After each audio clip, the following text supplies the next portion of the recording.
একটা ভিডিওটা যেটা করব সেটা অন নিয়ে আজকেই অন সম্পর্কে অন প্রিপোজিশন সম্পর্কে ভিডিওটা শেষ করে দেওয়ার ইচ্ছে আছে। আগে তোমাদের অন সম্বন্ধে আরও অনেকগুলো ফিক্সড প্রিপোজিশন অন হিসাবে অনেকগুলো ওয়ার্ড তোমাদের শিখিয়েছি। আজকে আর কয়েকটা শেখাচ্ছি। প্রথমে শুরু করছি ভিডিওর দুটো ফিক্সড প্রিপোজিশন নিয়ে, তারপর অন যেগুলো কমনলি আমরা রোজ ব্যবহার করে থাকি, অন যে সমস্ত ক্ষেত্রে ব্যবহার করে থাকি সেই সম্পর্কে কিছু বলবো। প্রথমেই ধরো এর আগের দিন তোমাদের অ্যাভেঞ্জন বলেছিলাম, রিভেঞ্জন বলেছিলাম, দুটো তফাৎ বলেছিলাম অ্যাভেঞ্জন এবং রিভেঞ্জনের মধ্যে। তার আগে বলি রেস্ট অন বলে একটা কথা আছে। রেস্ট অন এটার মানে হচ্ছে হেলান দেওয়া। হেলান দেওয়া, হেলান দেওয়া হতে পারে কোনো কিছুর উপরে রাখা, সেটাও হতে পারে। যেমন যদি বলি যে, এটা আমরা প্রায়ই বলি, তোমার মাথাটা আমার কাঁধে রাখো, তোমার মাথাটা আমার কাঁধে রাখো। কোথাও গেছি, কেউ একজন অসুস্থ হয়ে গেছে, একটু শরীর অসুস্থ বোধ করছে, আমরা বলি আমার কাঁধে হেলান দাও, আমার কাঁধে আমার মাথাটা রাখো। সেরকম ক্ষেত্রে কী বলবো আমরা? তোমার মাথাটা আমার কাঁধে রাখো। কী বলবো? রেস্ট ইউর হেড, রাখো, রেস্ট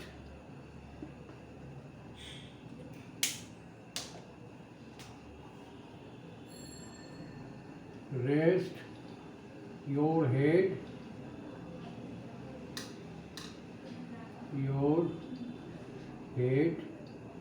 দেখো এটা ইম্পারেটিভ সেন্টেন্সে আমরা সাবজেক্টটা লিখি না বা বলি না। কাঁধটা আমার মাথায় রাখো বলতে আমি তোমাকে বলছি, ইউ রেস্ট ইউর হেড, এটা ইউটা এখানে বলার দরকার হয় না। ইউ রেস্ট ইউর হেড, এই ইউটা বলার দরকার হয় না। রেস্ট ইউর হেড কোথায়? On my shoulder, SHOULDER। এই যে রেস্ট এর প্রিপোজিশন অনটা এখানে এসছে। Rest your head on my shoulder, বোঝা গেছে? এইবার ধরো যদি বলি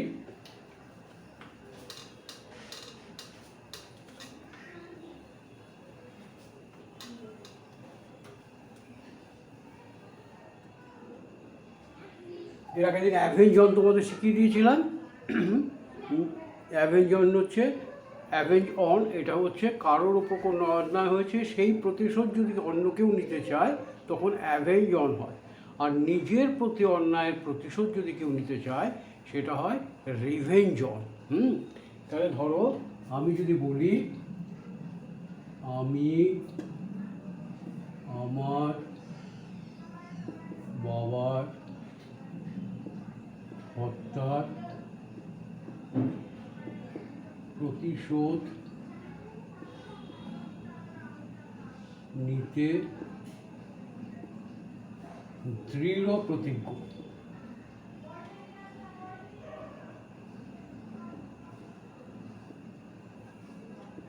আমি আমার বাবার হত্যার প্রতিশোধ নিতে দৃঢ় প্রতিজ্ঞ। এইবার দেখো দৃঢ় প্রতিজ্ঞ ইংরেজিটা হচ্ছে ডিটারমিন্ড, এটার ইংরেজি হচ্ছে ডিটারমিন্ড।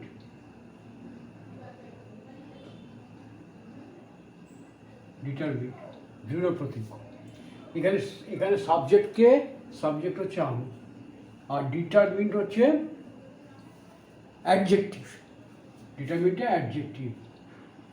তাহলে আমি ডিটারমিন্ড, এখানে ভার্ব, আপনাদের কোনো সেন্টেন্স ভার্ব ছাড়া হয় না, সেখানে একটা এটা প্রেজেন্ট ইনডিফিনিট টেন্স, আমাকে বি ভার্ব ইউজ করতে হবে। বি ভার্বের মধ্যে কী হয়? অ্যাম, ইজ, আর। তাহলে কি আমি determined, I am determined.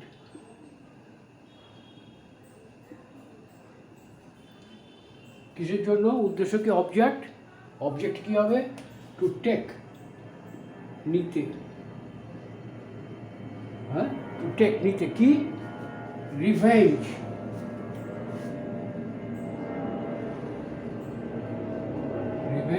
on. I am determined to take revenge on কার ওপরে? On my father's murder. বাবার হত্যা, বাবার হত্যার বিষয়ে, বাবার হত্যার মানে বাবার হত্যার বিষয়। তাহলে on my father FATHER apostrophe s father murder. হয়ে গেল? বোঝা গেছে? আচ্ছা, এইবার ধরা যাক, মোটামুটি আমাদের ফিক্সড প্রিপোজিশনগুলো আমরা করে নিয়েছি। এইবার দেখা যাক কিছু কমন ইউজ, অনেক কমন ইউজ রোজই প্রায় যেগুলো আমরা ব্যবহার করে থাকি। যেমন ধরো, যদি বলি গো অন, গো অন কথার অর্থ হচ্ছে চালিয়ে যাওয়া বা চলতে থাকা। গো অন, গো অন চালিয়ে যাওয়া, চলতে থাকা, এরকম গো অন বোঝায়। চলছিল বোঝালে তখন এই গোয়ের পাস্ট টেন্স হয়ে যাবে ওয়েন্ট, চলছিল ওয়েন্ট অন। তাহলে এবার দেখো, তাদের মধ্যে মারামারিটা চলছিল যদি বলি, তাদের মধ্যে মারামারি চলছিল, মারামারি চলছিল। ইলো, ইলো হলে কী হবে? Past tense, past indefinite. চলমান, চলছিল, গলমান, চলমান, চলমান হলে গোয়িং হবে, আর চলছিল ওয়াজ গোয়িং হবে। তাহলে দ্য ফাইটিং, সাবজেক্ট কি? ফাইটিং, মারামারি। তো ফাইটিং মারামারি সাবজেক্ট, তাদের মধ্যে মারামারি চলছিল, চলছিল ওয়াজ গোয়িং অন।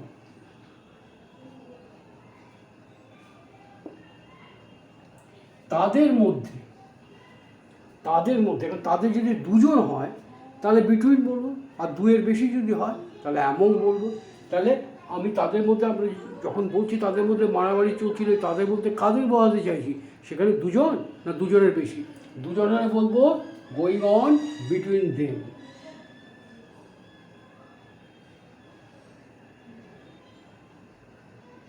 আর যদি দুয়ের বেশি হয়, তিন বা ততোধিক হয়, তাহলে কি বলবো? সেখানে বলবো অ্যামং দেম। বোঝা গেছে? তাদের মধ্যে মারামারি চলছিল, the fighting was going on between them. এবার মারামারি চলছিল যদি শুধু বলি, হ্যাঁ, মারামারি চলছিল, এইটুকু যদি বলি, চলছিল, এটা প্রেজেন্ট কন্টিনিউয়াস টেন্স না করেও সিম্পল পাস্ট ইনডিফিনিটও করা যায়। সেখানে কি হবে? মারামারি চলছিল, the fighting was going on, the fighting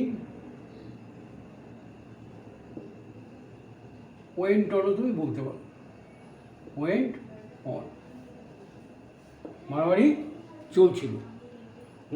মানে এরা আমরা যখন এরকম যদি বলতে পারি, মারামারি চলছিলই যদি বলি, এরকম যদি বলি, তাহলে বলবো দ্য ফাইটিং ওয়েন্ট অন। এই ইয়ের জন্য ওয়েন্ট অন করবো, অথবা করবো the fighting was going on. বোঝা গেল?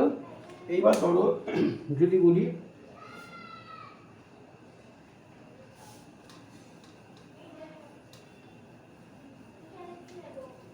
আমরা অনেক সময় বলি তোমার ব্যবসা চালিয়ে যাও, তোমার পড়াশোনা চালিয়ে যাও, তোমার প্রচেষ্টা চালিয়ে যাও, চেষ্টা চালিয়ে যাও। এই যে চালিয়ে যাওয়া, চালিয়ে যাওয়া ইংরেজি কী হয়? ক্যারি অন, ক্যারি অন, চালিয়ে যাওয়া।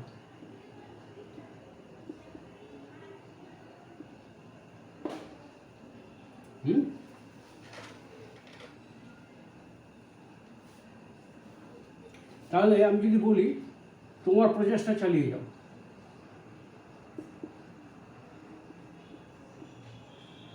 প্রচেষ্টা চালিয়ে যাও। প্রচেষ্টা ইংরেজি কি? এনডিএভার। প্রচেষ্টা ইংরেজি হচ্ছে এনডিএভার,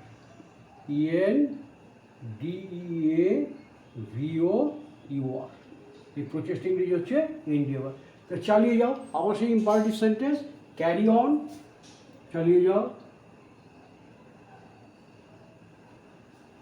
এইবার দেখো আরেকটা প্রিপোজিশন চলে আসে, carry on with, with your. এখানে কিন্তু এই অন প্রিপোজিশনটা ক্যারির সঙ্গে আছে, আর এই উইথটা কিসের জন্য এসছে? উইথ এসছে তোমার যে প্রচেষ্টা সেই জন্য বলছে with your endeavour.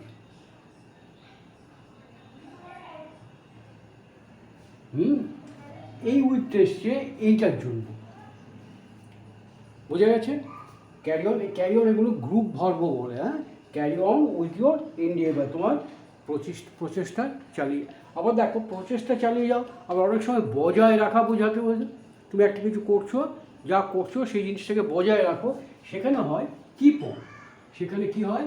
Keep on, keep on, বজায় রাখা,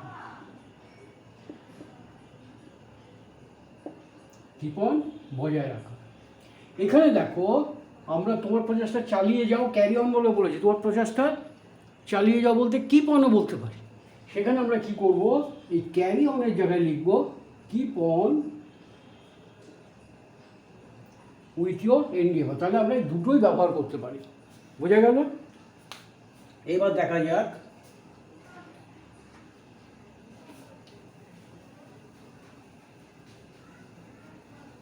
আমি বললাম হাঁটতে হাঁটতে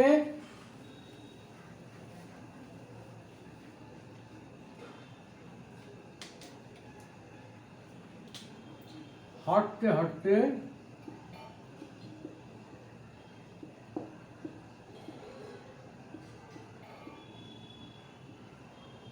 আমরা পাহাড়ের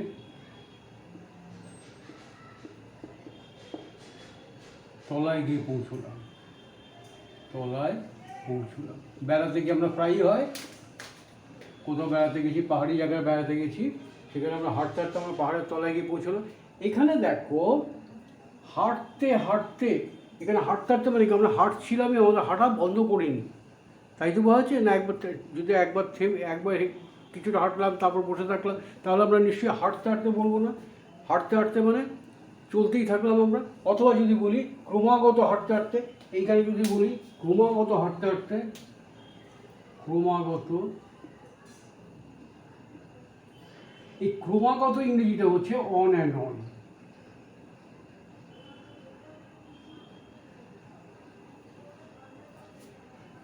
এখানে দেখো পৌঁছলাম, এটা পাস্ট ইনডেফিনিটও করা যায়, বা পৌঁছবার জন্য আমরা ক্রমাগত হেঁটেছিলাম এরকম হিসেব করেও বলা যায় ইংরেজিটা।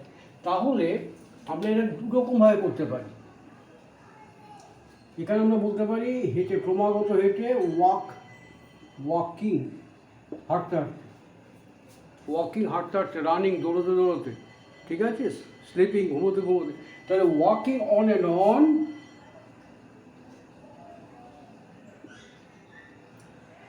আমরা পাহাড়ের তলায় গিয়ে পৌঁছলাম, ইলাম সিম্পল পাস্ট টেন্স। আমরা পৌঁছলাম মানে পৌঁছেছিলাম, তাহলে উই রিচড,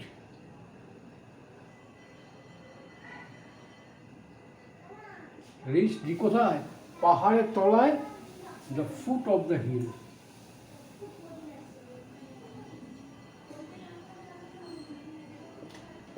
তাহলে walking on and on we reached the foot of the hill. আবার হতে পারে পাহাড়ের তলায়